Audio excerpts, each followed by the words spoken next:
할렐루야. 8월 9일 토요일 매일 말씀 묵상입니다. 오늘 하루도 하나님의 은혜 가운데 또 하나님이 주시는 쉼 가운데 살아갈 수 있는 저와 여러분 되시길 바랍니다. 오늘은 시편 89편 마지막 부분 38절에서 52절까지 말씀 함께 읽겠습니다. 그러나 주님은 주님께서 기름을 부어서 세우신 왕에게 노하셨습니다. 그를 물리치시고 내버리셨습니다. 주님은 주님의 종과 맺으신 언약을 파기하시고 그의 왕관을 땅에 내던져 욕되게 하셨습니다. 주님께서 모든 성벽을 허무시고 요새를 폐허로 만드셨습니다. 길로 지나가는 사람마다 그를 약탈하고 그는 이웃들에게 수치거리가 되었습니다. 대적들의 오른손을 치켜 올려주셔서 원수들만 기뻐서 날뛰게 하셨습니다. 또 그의 칼날을 무디게 하셨으므로 전쟁터에서 그를 돕지 않으셨습니다. 그의 영광을 끝나게 하시고 그의 왕위를 땅바닥에 내던지셨습니다. 주님은 또한 그의 젊은 날을 줄이시고 그를 수치로 덮으셨습니다. 셀라. 주님, 언제까지입니까? 영영 숨어 계시렵니까? 언제까지 주님의 진노를 불처럼 태우려고 하십니까? 내 인생이 얼마나 짧은지 기억해 주십시오. 주님께서 모든 인생을 얼마나 허무하게 창조하여 주셨는지를 기억해 주십시오. 산 사람치고 어느 누가 죽지 않고 살 수 있겠습니까? 어느 누가 제 목숨을 소울의 소나기에서 건져낼 수 있겠습니까? 셀라. 주님, 주님의 신실하심을 두고 다윗과 더불어 맹세하신 그 첫사랑은 지금 어디에 있습니까? 주님, 주님의 종들이 받은 치욕을 기억하여 주십시오.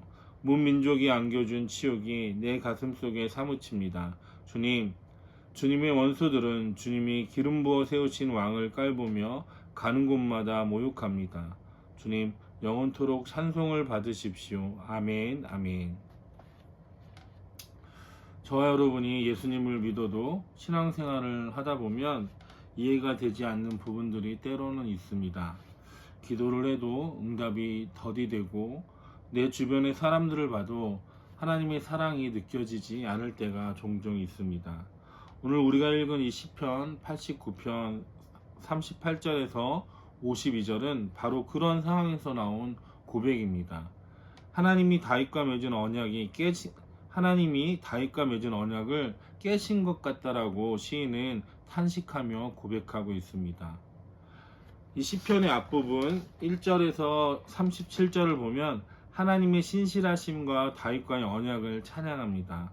하지만 38절부터는 분위기가 완전히 반전되어서 마치 하나님께서 다윗과 세우신 언약을 버리신 것처럼 이야기하고 있습니다. 주님께서 기름 부어 세운 왕을 버리셨습니다. 38절에 이렇게 고백하는 걸 보면 시편 기자는 하나님을 향한 믿음이 흔들린 것처럼 보이지만 그 반대로 시편 기자는 하나님의 성품을 너무나 잘 알기 때문에 하나님께 이렇게 질문하고 있는 것을 볼 수 있습니다. 마치 우리가 사랑하는 사람에게 진심으로 묻듯이 시편 기자는 하나님께 왜 그러십니까? 라고 묻고 있는 것입니다. 오늘 이 말씀을 통해서 하나님의 언약이 무너진 것처럼 보일 때 우리는 어떻게 해야 하는지 함께 생각해 보도록 하겠습니다. 먼저 이 시편의 역사적 배경을 살펴보면 이스라엘은 다윗 왕조를 통해 하나님과 아주 특별한 언약을 맺었습니다.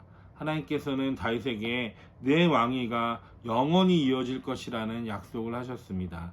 하지만 현실은 다윗 왕조의 언약이 깨진 것처럼 보였고 왕이 패하고 나라가 무너지고 백성은 포로로 잡혀 끌려가는 그런 시대가 도래했다라는 것을 볼 수 있습니다. 그래서 38절과 45절, 38절에서 45절 말씀을 보면 하나님이 모든 것을 허물어 버린 것 같은 탄식이 가득합니다. 39절 말씀에 주님은 주님의 종과 맺으신 언약을 파기하셨습니다라고 기도를 하면서 하나님께 부르짖고 있습니다. 46절에서도 주님 언제까지입니까? 영영 숨어 계시렵니까? 라고 부르짖으며 간절히 기도하는 것을 볼 수 있습니다. 하나님을 향한 이 절규는 믿음이 없는 원망이 아니라 믿음이 있기에 하나님 앞에 질문하면서 기도하는 것입니다. 그런데 시편 기자는 여기서 멈추지 않고 49절 말씀에 이렇게 말합니다. 주님의 신실하심을 두고 다윗과 더불어 맹세하신 그 첫사랑은 지금 어디에 있습니까? 시편 기자는 여전히 하나님의 신실하심을 붙들고 있습니다. 하나님께 솔직히 묻고 여전히 하나님의 언약을 믿고 있으며 그거 믿는 것이 바로 믿음이라는 것을 보여주고 있습니다. 그리고 마지막 52절에 놀라운 결론을 내립니다. 주님 영원토록 찬송을 받으십시오. 아멘 아멘. 지금 시편 기자의 환경과 상황은 달라지지 않았는데 이 시편 기자는 52절 말씀에 마지막에 하나님을 찬양함으로 마무리하고 있습니다. 이 고백은 하나님이 여전히 신실하시고 살아계시다라는 고백인 것입니다. 현실은 흔들리고 어려워도 하나님은 변하지 않는다는 것을 고백하고 있는 것입니다. 저와 여러분의 인생에도 시편 기자처럼 하나님께서 약속하신 언약이 무너진 것처럼 보이는 날이 있습니다. 하지만 그때일수록 하나님께 더욱 솔직하게 나아가서 기도하시기 바랍니다. 그리고 하나님의 언약은 우리가 보는 현실보다 크다라는 것을 늘 기억하시길 바랍니다. 오늘 시편 89편 후반부는 우리에게 이런 메시지를 전해주고 있습니다. 하나님께 마음을 다해 솔직히 기도하고 마지막에 하나님을 찬양함으로 인생을 마무리 짓고 기도를 마무리 지어라 라고 우리에게 메시지를 던지고 있습니다. 신앙은 무조건 밝은 얼굴로 사는 것이 아닙니다. 때로는 울 때도 있고 때로는 웃을 때도 있고 하나님께 깊은 한숨과 함께 삶의 무거움을 토로할 때도 있는 것이 신앙입니다.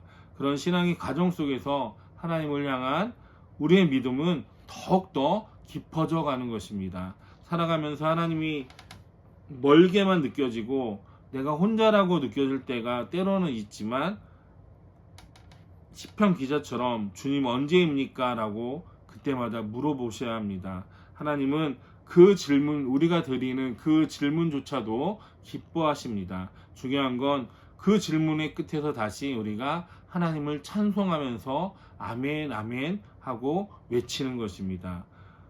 눈물 가운데서도 하나님을 붙드는 믿음이 우리 가운데 필요합니다. 하나님은 우리를 버리시지 않습니다. 우리가 보지 못하는 곳에서 여전히 하나님은 일하고 계십니다. 그러므로 우리는 탄식에서 끝나지 않고 날마다 하나님을 마지막까지 찬양해야 합니다. 현실은 달라지지 않고 하나님을 찬양하는 우리의 현실은 달라지지 않아도 하나님을 찬양하는 그 믿음 위에 우리 하나님은 우리의 삶을 더욱더 풍요롭게 하실 것입니다. 오늘 시편 기자의 마지막 고백이 저와 여러분의 고백이 되기를 원합니다. 주님 영원토록 찬송 받으십시오. 아멘 아멘. 어떤 상황 속에서도 어떤 현실 속에서도 하나님은 여전히 신실하시며 하나님의 언약은 살아있습니다.